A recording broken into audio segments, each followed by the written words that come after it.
Hello and welcome once again to Beatle University. I am Professor MOPTOP, and as we continue in our unit covering each and every Beatles song, we head back to the Beatles' For Sale album. Beginning in 1964, the Beatles had fully intended to record only songs originally written by them. For the Hard Day's Night album, they were able to achieve this goal.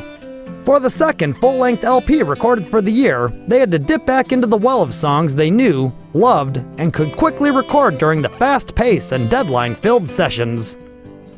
One song that fit this description was a tune the band had played since 1959, and it was originally written, recorded, and released by Chuck Berry all the way back in 1957.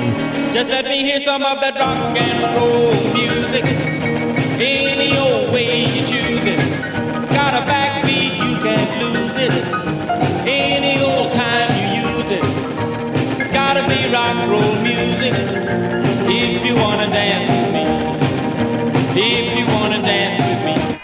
American guitar hero Chuck Berry was a huge influence on the Beatles, and throughout the years, they performed a fair amount of Berry tunes in their live act and for the BBC. However, they only officially recorded two, the first one being Roll Over Beethoven for the With the Beatles album, the other being Rock and Roll Music.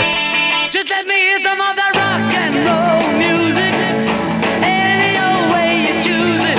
It's got a backbeat, you can't lose it, any old time you use it. Recorded on October 18th of '64, a very productive day in the studio, the Beatles did work on 8 songs total. Some were wrapped up on this date, some were only begun, and some were started and finished. Rock and Roll Music was done in one take. They had played the song hundreds of times live, and they all knew what they had to do to make it happen quickly.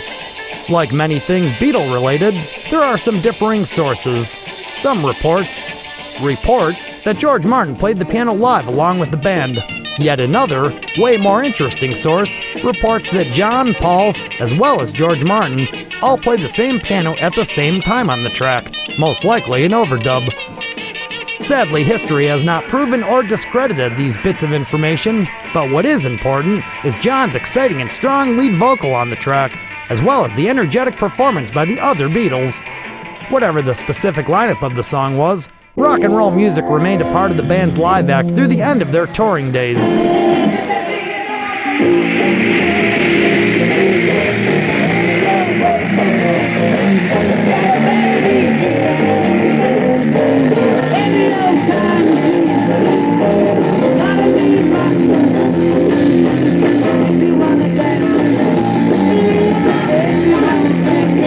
In spite of the fact that they had been getting into new sounds as of late, those of an acoustic and folksy nature, they still had a special love for good old-fashioned rock and roll.